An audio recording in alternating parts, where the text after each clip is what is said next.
Welcome to the Explainer. Today, we're going to peel back the curtain on one of the most powerful and, let's be honest, most secretive forces in the global economy: hedge funds. You see them in the headlines constantly, right? But the stories seem to be about completely different things. From these high stakes corporate dramas to giant city shaping megaprojects, it can be kind of confusing trying to connect all the dots. So let's dive into this. I mean, on one hand, you've got billionaire hedge fund managers like Steve Cohen planning to build these massive, multi-billion-dollar casinos right in New York City. We're talking tens of thousands of jobs and completely reshaping the urban landscape. Then you flip the page and you see activist funds like Holdco launching these really aggressive campaigns to oust the CEOs of major US banks. Their whole argument is that management is failing its shareholders and needs a serious shakeup. And it doesn't stop there. They're even at the very center of national debates, fighting to keep strict non-compete clauses that can stop employees from switching jobs, saying it's essential to protect their trade secrets and their talent. All the while, the world's top financial watchdogs are sounding the alarm, warning that these firms represent a growing risk to the entire system.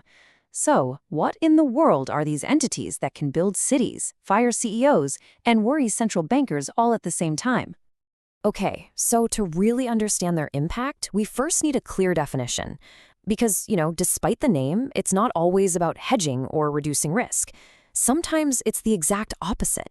So, unlike the mutual fund that might be sitting in your retirement account, hedge funds are these lightly regulated, private pools of money for very wealthy clients. And that privacy, that lack of heavy regulation, it lets them play by a completely different set of rules. And this right here really highlights the fundamental difference. Since the 2008 crisis, traditional banks got put on a much tighter leash, way more regulated.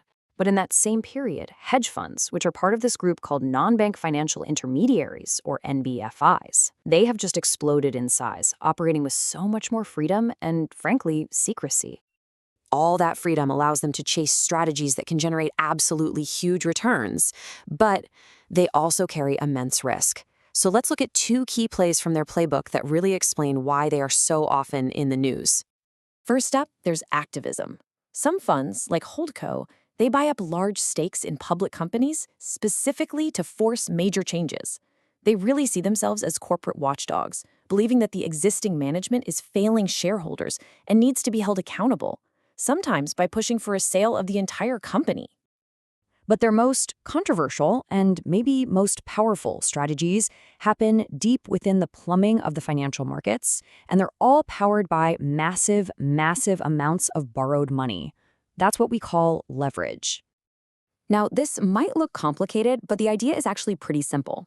You're just exploiting tiny little pricing errors in the market between a government bond and its future. The catch? To make any real money from these microscopic differences, you have to do it at an absolutely unbelievable scale, using billions and billions in borrowed cash. And if you want a sense of the scale we're talking about, here you go. The Bank of England reported that hedge fund borrowing for these trades in just the UK government bond market recently hit a record of nearly £100 billion. That's just one market. So let's be clear, this isn't just numbers on a screen. This combination of massive leverage and direct corporate influence has profound, real-world consequences. What really keeps regulators up at night is the fear that a sudden market shock could force all of these highly leveraged funds to sell at the exact same time to cover their debts. That could create this domino effect of forced selling that might destabilize the entire government bond market, which is, the very bedrock of our whole financial system. And this chart shows exactly why they're so worried. Since the 2008 financial crisis, the financial assets held by these less regulated non-bank players have grown over 4 times faster than those held by traditional banks. The risk hasn't vanished. It's just migrated to a different, more shadowy part of the financial world.